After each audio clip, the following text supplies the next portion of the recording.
LSU football loses a big-time name and a big-time commit in the 2025 class, but it's not panic time. It's at least not panic time yet.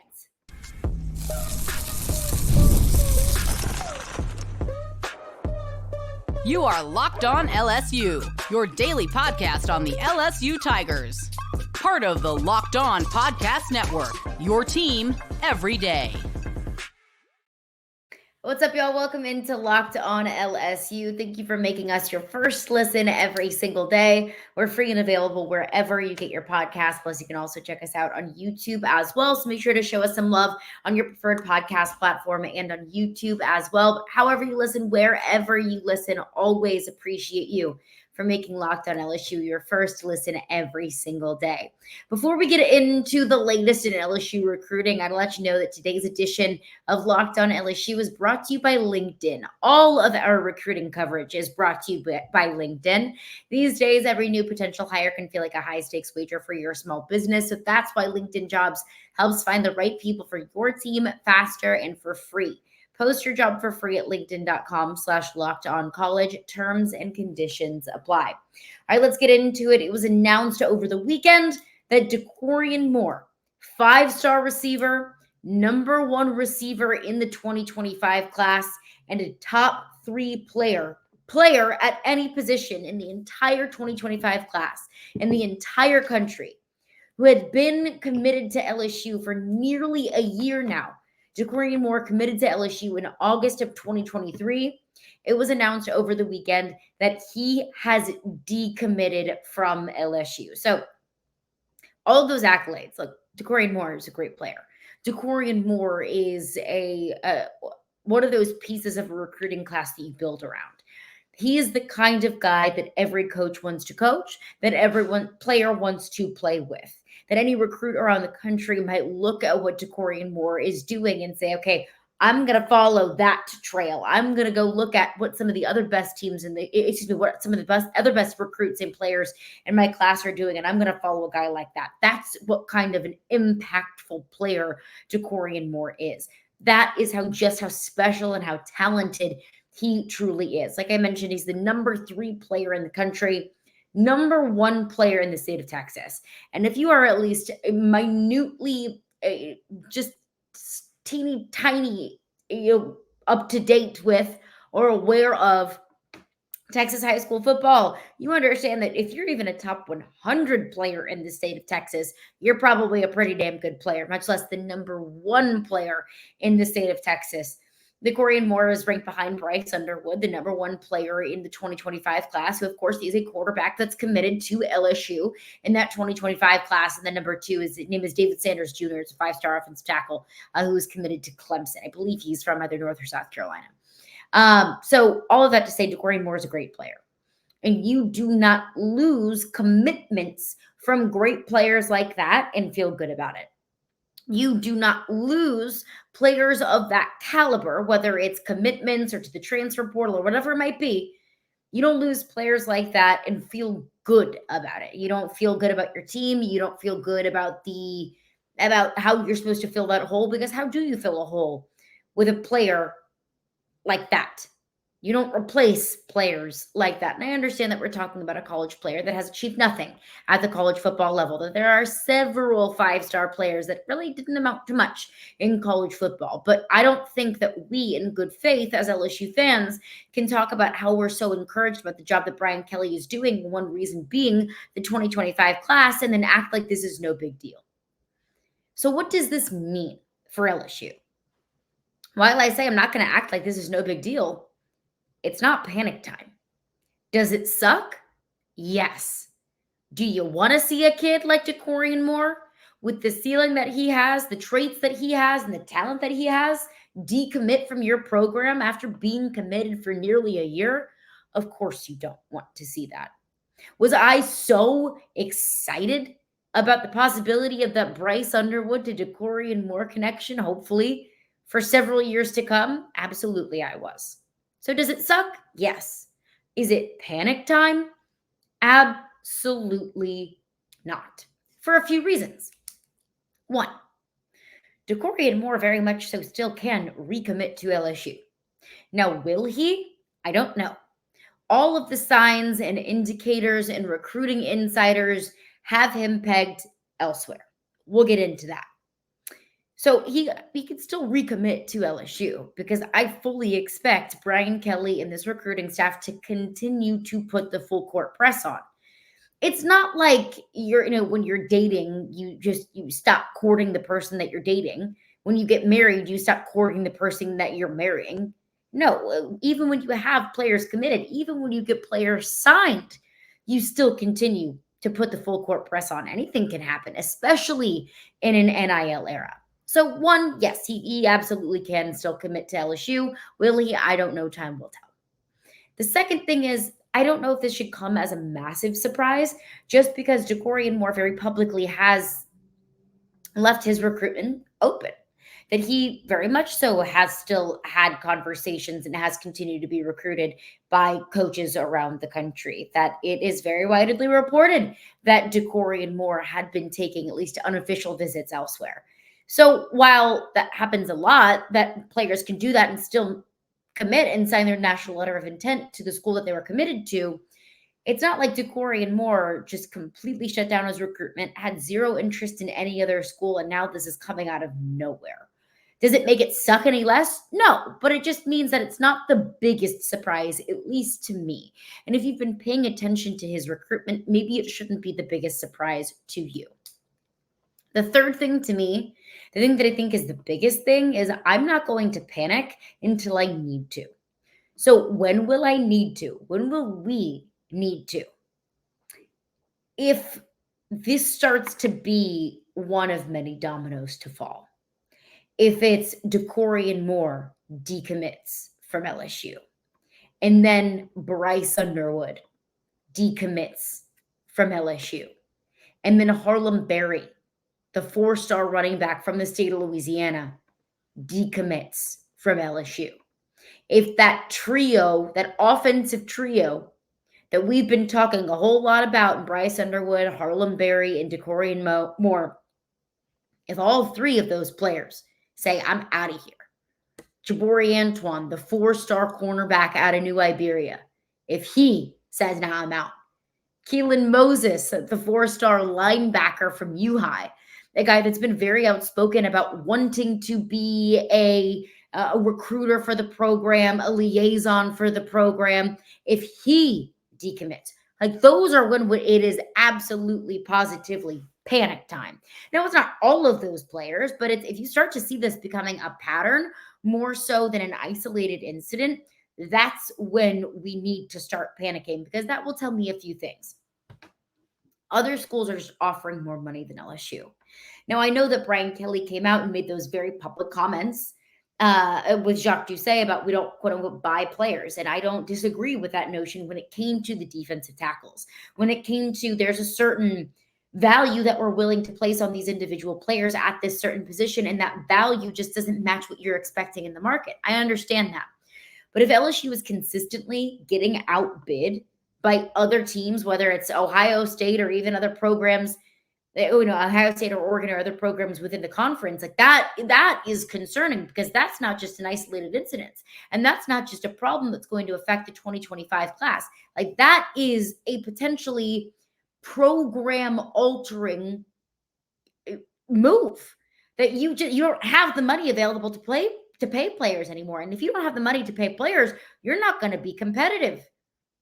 And I think we all know that we expect this team to be competitive, not just this year, not next year, but consistently being competitive. We were all there in 2020, 9 months removed from a national championship, and we were all pretty restless. We know what that's like. And we know that the shelf life for a coach that isn't competitive at LSU is incredibly short. So Dakorien Moore, the number 1 receiver in the 2025 class, decommits from LSU. We know that commitments in the first place, it's like a handshake. It's not Sharpie. It's not locking yourself into a contractual obligation, not until you sign that national letter of intent. It is just you have my word, a gentleman's agreement, if you will. It does not mean that the 2025 class is completely derailed. It doesn't mean that Dakorien Moore as a Tiger is a completely, far off base hope or wish. But what does come next? What does this mean? Where does LSU go next from here? Where does Dakorien Moore go next from here? We'll get into that coming up next after a couple of words from our sponsors.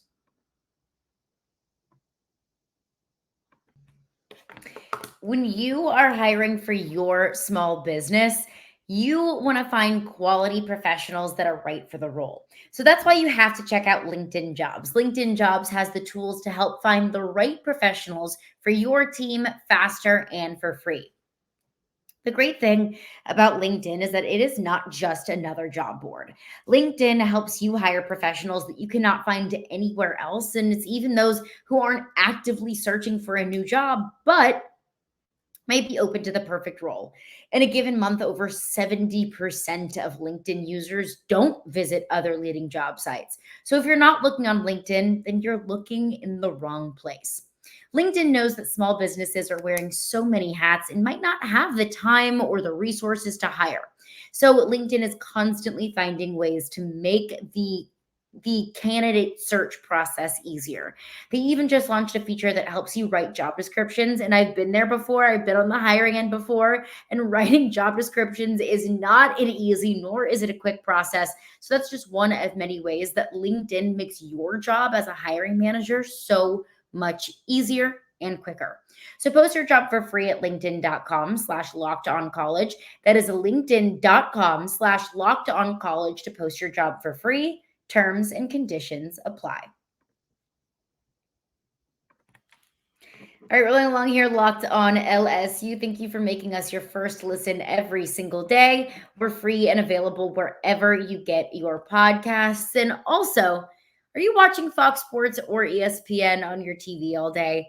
Do you have to turn down the volume with all of that shouting? Make the switch to Locked On Sports today. It's a free 24/7 sports streaming channel program for you every single day to bring you the biggest stories without all the screaming.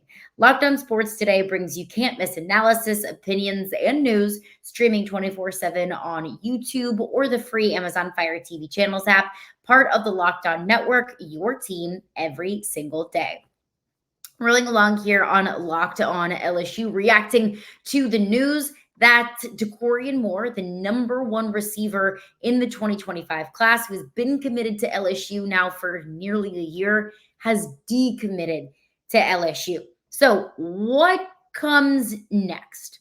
Let's look at it from the Dakorien Moore perspective, because you might be thinking, why did he decommit? I think that there are always, it's fair to assume that when a player transfers or decommits, it's due to a few reasons. One, a coaching change. That's fair, obvious. We understand that that's pretty upfront. We get it. Two is money. I think that could potentially be in play here. Three is just, a change of heart in some form or fashion. I don't want to go far away from home. Maybe it's other players transfer into the program and I don't see, a clear path to starting, and I want a more clear path to, being a day one starter, or at least seeing the field my first year, things like that. I think that it's always fair to assume it's one of those few reasons. Now, a couple of those things can be at play here for Dakorien Moore. I think one is the money aspect of it, because now all of the crystal balls now have slated Dakorien Moore to Texas. Now, Texas, Ohio State, and Oregon, they all have been recruiting Dakorien Moore very heavily before he committed to LSU and after he committed to LSU. And I can only imagine will continue to put the push on Dakorien Moore. Now, it has not been reported, but I can only imagine, I can only believe that we will see Dakorien Moore visiting Austin, Columbus, and Eugene here, at least in the next few months throughout the summertime. I think that's fair. I would venture to guess that Texas, with the seemingly unlimited funds that Texas has available to the football program, that they are flashing a pretty number to Dakorien Moore. Another thing to keep in mind as well is who more likely than not is going to be the starting quarterback at the University of Texas in 2025. It's Quinn Ewers this year. Who's the backup? It's Arch Manning. So of course that's going to be a selling point for Texas. A selling point for Texas for pass catchers is Arch Manning is projected to be, maybe the number one overall pick in the NFL draft in what year would that be? 26, 27, whatever year Arch Manning decides to declare for the NFL draft. So Dakorien Moore is looking at it and thinking, man, I know it's a pretty good situation for me. The money thing is pretty concerning to me because while I agreed with Brian Kelly's comments, that is, maybe a concern moving forward. Is this going to be a consistent thing that LSU continues to lose out on some of the top players, whether it's in the transfer portal or in recruiting or losing commits because they just don't have the same amount of cash to flash? Look, I do not know. But what's next for Dakorien Moore is I'm sure he'll continue to take those visits. Texas, Ohio State, Oregon. I'm sure other programs will kind of put a push on Dakorien Moore now that he is decommitted from LSU. But also, I fully expect LSU to continue to push Dakorien Moore pretty heavily. I fully expect LSU to not just put their hands up and say, well, he decommitted. That was fun while it lasted. No. It ain't over until pen hits paper. And even when pen hits paper, we know that it ain't a done deal. What comes for LSU? What comes next for LSU? Well, a few things. I think that LSU will now continue to recruit some of the top receivers in that 2025 class. A few names to keep an eye on. Jamie French, the 5-star wide receiver out of the state of Florida. And remember, Jamie French kind of spells a little funky. It's F-F-R-E-N-C-H. You may have seen his name, may have recognized his name. A 5-star receiver out of the state of Florida. He's the number 3 receiver in the 2025 class. Now, his crystal balls have him slated to Ohio State and to Texas, sensing a little bit of a pattern here, sensing a little bit of a, familiarity here. One thing to keep in mind is I don't know if these receivers are going to want to share the spotlight very much. Let's say if Dakorien Moore hypothetically commits to Texas, is Jamie French going to look at that and say, well, I'm not going to go to Texas then because I don't really want to be splitting my reps with another guy in my class, that might get, that might kind of mess with my playing time a little bit, adding even more competition and adding even more hurdles to myself seeing the field. Maybe so. So could that make Jamie French a little bit more bullish toward LSU? We shall see. But Jamie French right now slated to Ohio State and Texas. LSU still very much so in the Jamie French sweepstakes. Could the full court press be put on a little bit harder on Jamie French now that Dakorien Moore is decommitted? I wouldn't be surprised to see that happen. Another name to keep an eye on, again, also, Jamie French has not committed anywhere. Khalil Lockett is another one that has not committed. He's another 5-star, another one out of the state of Texas. He is looking at LSU, Florida State, Texas, and Texas A&M. So it's looking like, to me, Khalil Lockett at least wants to stay fairly close to home. If he's looking at 2 in-state schools, LSU just a hop and a skip away, and of course, Florida State, not that close to the state of Texas. So that's one to keep an eye on. And then finally, the number 2 wide receiver in the 2025 class, Caleb Cunningham, a 4-star out of the state of Mississippi. Now, the crystal balls are really split on Caleb Cunningham between Ole Miss and Mississippi State. So it sounds like to me, Caleb Cunningham wants to stay close to home. He wants to stay in state. How much can LSU sell the fact that Baton Rouge, it really ain't that far from Oxford or Starkville, really not that far from the state of Mississippi? I think that LSU now is in a position where it has to pivot.